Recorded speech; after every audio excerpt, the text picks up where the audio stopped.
Hello, we are Nerds of the West. Thank you so much for clicking on this video. We appreciate you. We are giving you our thoughts on Witcher the Old World. No, the other way around. The Witcher Old World. Yeah. This is a game set in the what are they called? Midnight Hunt?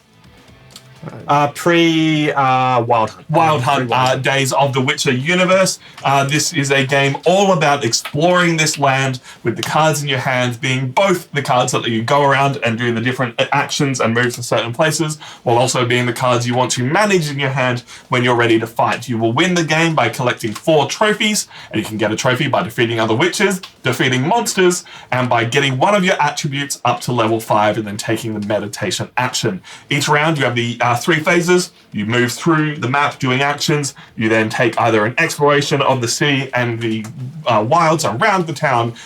You can fight a monster if it is on the same space as you. Fight a witcher if it's on the same space as you, or take the meditate action to collect that final attribute trophy. And then at the end of every single round, you have to take a card, either by paying cards to discard or by collecting cards for free to add to your deck. Your deck counts as your life pool. Your deck counts as all your actions. We're doing this live, twitch.tv/Nerds of the West. I've done enough talking for now. Callum and Sean are the other people who are here. Guys, what's your favorite thing about what just happened? Oh, it's hard.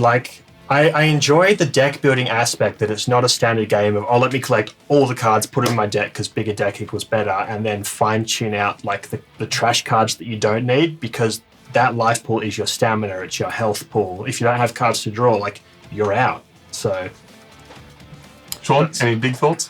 So my favorite thing probably is, the deck building is really nice. I like the comboing thing. And, just to mimic what you said, because your cards in your deck is your life pool, you want to draw because you want to get that selection. You want to have a bigger choice, but you're drawing cards out of your deck and you're whittling that stamina down. Yeah. So it's getting you burnt out faster. You mentioned the combos. I loved that. And I'm really glad we played with the mutagen expansion because the combos, the way your fights work is you play one starting card of anything you like. You then can see these little colored tags that you go, all right, if I play this card, I can then combo into another card, and obviously the more cards you play, the bigger your combo, the more you're going to do. This will give you shields, this will give you damage, this will let you draw cards, and in some cases, let you draw cards back into your hand.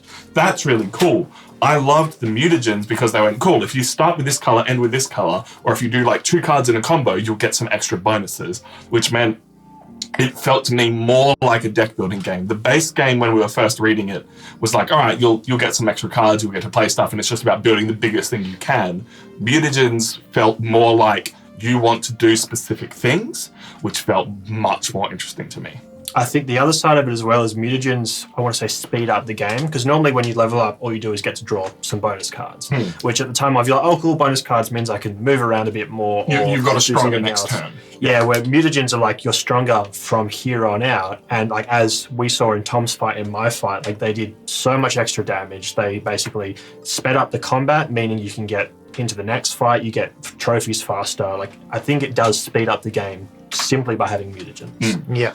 Speeding up the game is a very big point. I don't ever want to play this game at a higher player count than 3. No, I agree. Which is a shame because it sells itself as up to 5. Yeah. The turns are 5 minutes or so per turn as you figure out where you're moving around, what your actions are going to be. It slows down every time you want to play dice poker. Quickly, dice poker was really cool. I thought it was a really fun way to just add a little bit of extra spice. Yeah. You play poker but with dice. But it slows the game down. And so when it is 15, 20 minutes per turn between when you get to take one turn and the next, everything feels so slow that even though you're involved in other people's turns by reading them the cards, by playing the monsters that they want to fight, I don't want to play this at 4 players, even though it'd be really interesting. Yeah, I mean, I kind of do want to. I want to see it at a higher player count. I think this isn't a game that you got to understand. This is a game that you go into playing it being a fan of the lore. Yeah. You're playing an epic. You are reading these cards and getting into the story and stuff. You are the Witcher. You're playing a Witcher. You want to be invested in that, right? So this is not a game where it's had the Witcher theme just slapped on it, and you'd get a bit of a feel of that with the deck building aspect and being able to combo cards and fight and things like that. This is a game that you really immerse yourself in. So I think speeding it up just cheapens it a bit. So I think you got to go in with the mindset of like, I think we played for close to 4 hours. Oh, really? Okay. Oh, yeah, true. Which, yeah, look, 4 hours for a 3-player game is definitely a lot. But I think 4 to 5 to 6 for a higher player count. I don't know if this is necessarily it. Like, I enjoy The Witcher. I don't know if I enjoy it that much. If I'm looking at that, I want to play something even meatier. That said, you're absolutely right on the story elements. All of these story and exploration cards are so flavorful. All the actions and responses, while they're basic, choose one action, choose either A or B. Everything felt thematic and felt like what you chose made sense rather than just, haha, screw you, you lost. Which happens in some of these, like Eldritch Horror is how I would almost consider this game. You're playing cards to move around to do actions. It's like sometimes you just can't make the right decision. Here, there's a good decision and a better decision, but there's never a suck it decision. Yeah. I want to say the other thing as well is that I think the thing that slows the game down the most is fighting. You can take your turn, you can move, do some quick actions, and it's fighting that monster where, you know, you're fighting it for 5 to 10 minutes, depending on how slow stuff's going to go. The one thing that I think can change that is the expansion that adds a single big monster that roams, and first person to defeat that monster wins the game. Yeah. I don't know if there's many other small monsters you can fight on the side of that because I haven't read the rules too much. But that basically means you're going to go around, you're going to explore, level up, and then you're going to have very few fights towards the very end of the game trying to defeat that. Which, I don't know how I feel about that because the fights felt so good. It was so satisfying and exactly how playing the Witcher game feels, where you need to find this little bit of information, you need to find how to defeat this monster, you need to investigate, both going around the map in the base game to just go, all right, if you investigate it twice, you will get the first turn, which is huge. If you can deal half the damage for what that monster's going to do, because the monster both attacks you and their health is from the same cards. If you can get rid of half their health on the first turn like I did, huge advantage. But with the Monster Trail expansion that we played with, you're then getting, all right, if you can prepare this, if you have a fire spell ready to go, you'll deal 2 damage before the fight even starts. If you do even more, and there are 6 options for you to grab from one of those to be ready to prepare and fight the monster.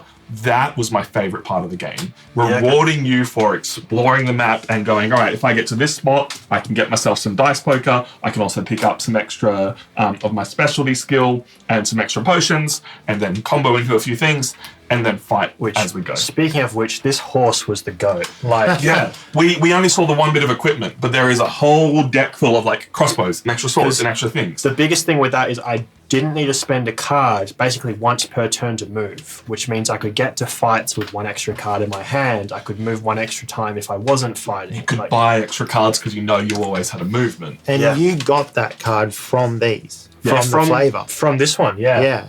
Walk up to a town and it was like, hey, sister owns a ranch. Go see her? I'm like, yeah. Yeah. The world feels so alive because of that. The story cards are so well written, the options make sense, and then the rewards are, there's so many of them that the world feels like there's always something around the next corner for you to do. You know what I think would speed this game up? If we're just talking about speeding it up quickly? Yep. Turn the monsters side of things into an app. Everything else stays player-based, plays physical, but you turn the monsters into an app. That way you're not having to manage these cards. It shuffles them, does it all automatically. Yep. You can quickly choose what, their life pool. Like we were having to read through and figure out how many cards were taken out of their life pool. It's not even, you would literally go, I guess, pick the monster you're fighting, which effects have you triggered, 1, 3, and 6. It works it all out, and then you just play, and it will do it all for you. Totally agree. I personally would hate it. Because it's taking it's an app, it's taking away from the board, and it can fail at one day in the future. Definitely agree with you. Yeah. Personal preference, I don't like it. And that's fair. But I feel like that allows then more room for the lore and allows you to spend that extra time doing that rather than having to manage setting things up. Yeah. Can we talk about art? Absolutely, please talk about art. Man, I love how they have still stuck with the grittiness of, the Witcher sort of world. You look at the art, there's blood, there's sparks, there's, the powerfulness of the signs, like you've got the art there and all of that. I love it. I think invokes The Witcher. It evokes what you Yeah. have come to know of that IP. And it's all really nicely done. Yeah, Like it's all original art and there's so much of it. 100%. I love the ever so slight angle on these cards. So it's like as you combo them, it's like you angle the next card next And to they it to fan combo. out. Yeah. It's nice. I Isn't it? didn't even notice Yeah. that. That's very cool. Yeah, they all fan, which looks really good. So obviously you'll fan it ever so slightly more so you can see the combo that's underneath it. Yeah. Yeah. But, Yeah, that's really, really cool. Yeah. I love everything on the board. There were so many times when we were learning this game that because there are 7 different types of locations on the board, we didn't have to go back to the rulebook to know what was going on. The icons were so clear. If you have no gold, get a gold. Then trash 2 cards from the market. Trash a card from your hand to get a card for free. Everything is really clear, which is so nice to see in a game that there is so many little moving parts that it is like we have to check the rulebook so many times, and teaching this game is so hard because there's so many things to keep track of. But your turns are actually pretty easy. They are. They're pretty straightforward. The only gripe I have with it is some of the text. So I don't know if this is like just a conversion, a translation from a language to English, whatever.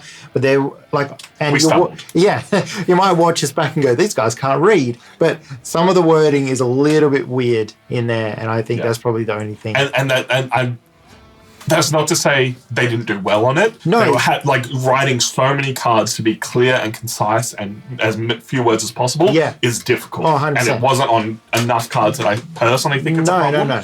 But it is worth it. There's a little bit there. And I don't want to say that to take away from the lore and all the stuff that's in here. There's a bunch of writing in there and it is written really well. Just a few little things that when you're reading it, you can stumble over on.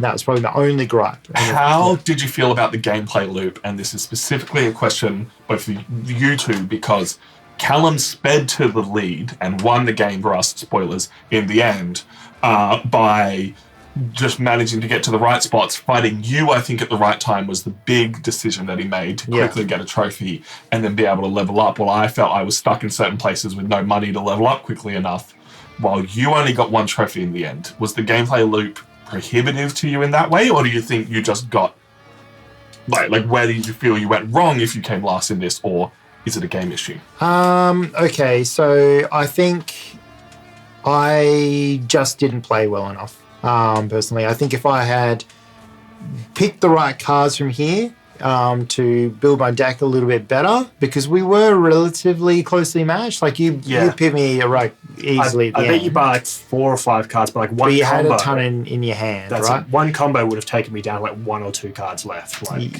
So I feel like if I had done my cards right and maybe set myself up just a little bit better, I would have done a little bit better. So I think the gameplay loop is good. I think it's relatively balanced. You're finding drawing enough cards, getting enough money to do all the things and get going. You also took a beating early on fighting that monster early. I did, yeah. But you fighting that monster early slowed Callum down from getting that monster when he had all the bonuses against it. I had like 5, yeah. The opposite side to that is I think the hardest fight I had, bar Sean, was this very last fight. I think we as a group waited too long to fight the monsters because we saw each time we fought them, it was a landslide. We were like combo, still have 2 cards in deck and cards in hand, that it wasn't. You could have fought it like a turn beforehand, going in with 1 or 2 cards in hand, forfeiting your first action to combo after that. Yeah, I guess you're constantly trying to get ready for a fight, but also put yourself in a position on the map for a fight.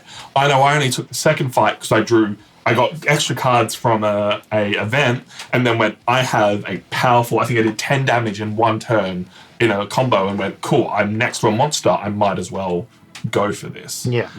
Whereas there are going to be times that you go, I need to speed around the map and try and figure out where I can fight this monster and where I can get strong enough to fight it, because otherwise I'm not going to be in a good enough position to fight it. You almost lost. I think that shows that you chose the right moment with the right cards to go for it, but it was still very tight. Like it was down to the point of I thought I lost until Tom went, no, actually, it's like 1 card difference.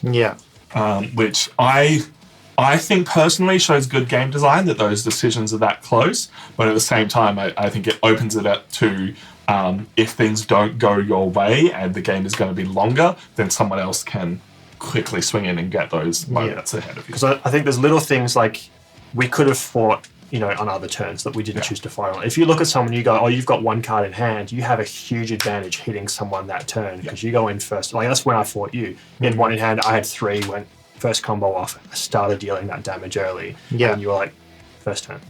And it's also choosing what monster to fight. Not only do you get a bunch of information on monsters the more you explore, I personally would not have gone up against the Penitent. I think that monster was so difficult. I looked at the monster I defeated and went, can't actually do that much. It's got a lot of health, but it can't do, it's not taking down my card draw, it's not taking down my defense, which just shows the variety of monsters that's out there. Once again, the world feels so alive and so full of opportunity.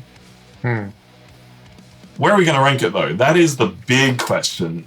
We like to rank every single game here, not based on 1 to 10, because objectively you can't say that Cult Express is an 8 and this is an 8 when they're different games for different reasons. So we put everything that we play on our Nerds of the West ranking board, where we rank it, if given the opportunity, what we would prefer to play. So would we play this game over any other game? Today I want to keep it to, and just watch those minis at the end. Yep, that's my We'll try and... I'll watch this one mini here. Yeah, we'll just slap that down. I'm just watching the cards because it's not good. There we go. Keep this at a 3-player game. Let's just go that way with it. Which way? Slide this way. Slide it down a Yeah, bit. just so they can see Nerds of the West. Yeah, boy. 3-player game. Would you play this? And then we'll talk about a 4 and 5-player game as well. If given the opportunity for a 3-player game, and I had a few hours to kill, I can't think of many 3-player games that are as in-depth as this.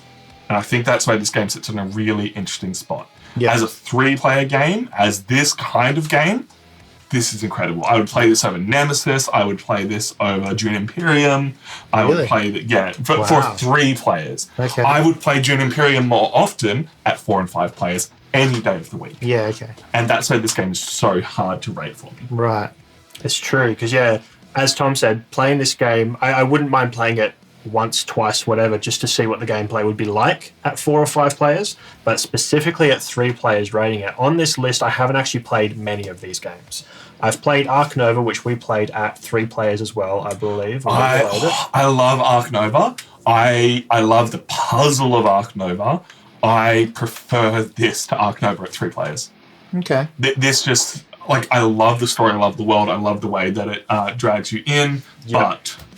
Yeah. I love seeing the creatures. I love going, that's the mini, that's what I'm fighting. You look at your combo and you're like, I've comboed 3 cards off, I'm doing some damage. It's fun to do damage, But yeah, it's I haven't played many games on this list. Specifically at 3. 4 and 5, those other games are better. Sorry, Next to the Moon is saying better than Nemesis and Dune Imperium. If I had 5 people, I would play Nemesis. Because as much as Nemesis is a long game, it doesn't quite go as long as this between turns. That's why this game is so hard to rank. Yeah. Only talking 3 players, up here would play this again. There are so many options. Setup time is long. Setup time is difficult, especially when considering so many expansions. We had 3 other expansions we could have played with and chose not to. Yep. But 3 players, top of the list. 4 or 5 players, way down here. Okay, but we've only got one place to put it. We're only putting it at 3 players. Yeah, so I'm with Tom. 3 players, it's going to be up this late. If you can get people together that are willing to sit down for 3-4 hours, because keep in mind we are playing on stream, we're interacting with people, where if you're sitting down purely at a game table, no talking to chat, no doing anything, you're going to play the game a little bit faster. 2 to 3 hours. We played for 4 hours. I'll be honest, it didn't feel like 4 hours. No, I looked at the time and went, holy, I guess we also did the teach at the start, so it's probably closer to 3.5. But it's got that interaction where Sean's taking his turn, but by the time I finish wrapping up what I'm doing, he's up to the point of me reading a card for him. So it's got me back in the game. Sean's choosing an action, going, what am I going to do? And then by the time that's done, everyone's taking their next turn. Yeah. I don't exactly know where to put it up here. I would vote somewhere in this top third specifically. Personally, below Dune Imperium, I think I would play this over Dune Imperium, but I'm going back on my own words a little bit. Yeah. Dune Imperium better because 4 and 5 players, 3 players, I would put it alongside. We don't put things alongside here anymore. We changed our minds. Yep. Yep.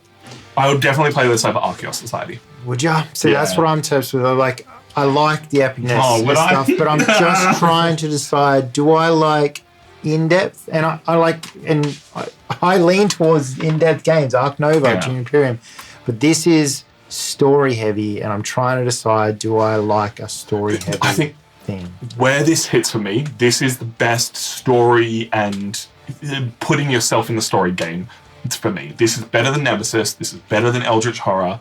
As that True, kind of game, true. this is the best I've played in a long time. But is it better than something simple like Arceus Society? Where Yeah, you that's just a hard pull out? choice. They are. The problem is they're two very different games. Yeah, I they haven't are. played Arceus Society, but from your way you guys have talked about it, is it's a like family-friendly game you Yeah. can play down, play easily. If I had an hour, I'd play Arceus Society. If I had 4 hours, I'd play this. Yeah. Yeah, So I choose this. Yeah. I would go where you've got it. That gap. I'm is happy the with spot. that as well. Yeah. This is going to be a tough one for us to re-rank at the end of the year because so many other people have to put their thoughts in, which means so many other people need to find the time to play this game.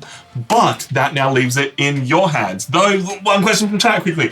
Do you rank games averaging their goodness across all possible player counts or rate it at the best player count for the game? The eternal debate. Yes, in this instance, best player count for the game, you need to see the game at its best. Yeah. But also consider the options. And that's where ranking games gets really hard. Like, I would play Dune Imperium over this because Dune Imperium can play up to 5 players a lot easier. Yeah. But at 3 players, I think this is better. Yeah. Really hard choice. Yeah. No, I agree. So if you're watching on YouTube, we appreciate you checking this out and let us know your thoughts. Let us know how you feel about this game. Expansions, no expansions. Do you regret backing it? Do you regret not backing it? We're Nerds of the West. We do this live, twitch.tv/Nerds of the West every single week. And you can also catch our reviews in short form over on all our social media. So thank you very much for watching. I've been Tom. This is Sean. Hey. This is Callum. See ya. And we'll catch you next time.